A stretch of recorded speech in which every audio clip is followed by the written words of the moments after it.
Praise the Lord. माझ्या प्रियांनो, आज पुन्हा एकदा छोटासा व्हिडिओ मी तुमच्यामध्ये घेऊन आलेला आहे.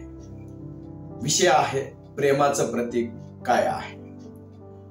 अनेकांसाठी प्रेमाचं प्रतीक हृदय आहे, अनेकांसाठी प्रेमाचं प्रतीक गुलाबाचं फुल आहे, अनेकांसाठी प्रेमाचं प्रतीक मिठी मारणं आहे, अनेकांसाठी प्रेमाचं प्रतीक चुंबन घेणं आहे. परंतु मला तुम्हाला सांगू द्या, प्रेमाचं प्रतीक यापैकी एकही नाही. हालेलुया. मग प्रेमाचं प्रतीक आहे तरी काय, आपण पाहूया देवाच्या वचनातून. योहान 3:16 असं सांगतं, देवाने जगावर एवढी प्रीती केली की त्याने आपला एकुलता एक पुत्र दिला, ह्यासाठी की जो कोणी त्याच्यावर विश्वास ठेवितो त्याचा नाश होऊ नये, तर त्याला सर्वकालिक जीवन प्राप्त व्हावे. देवाने जगावर प्रीती केली म्हणून त्याने आपला एकुलता एक पुत्र दिला.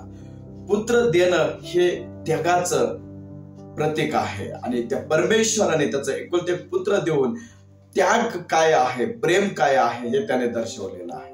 माझ्या प्रियानं, होय, प्रेमाचं प्रतीक त्याग आहे. आपण पाहतो की त्याचं चिन्ह काय, प्रेमाचं त्यागाचं चिन्ह काय, तर चिन्ह वधस्तंभ आहे. येशू जो वधस्तंभावर गेला त्यावेळेस आपण त्याला अनेक वेळेस म्हणतो की वधस्तंभ हे पापाचं चिन्ह आहे, परंतु नाही, वधस्तंभ तुमच्या आणि माझ्या प्रेमाचं चिन्ह आहे. Praise the Lord.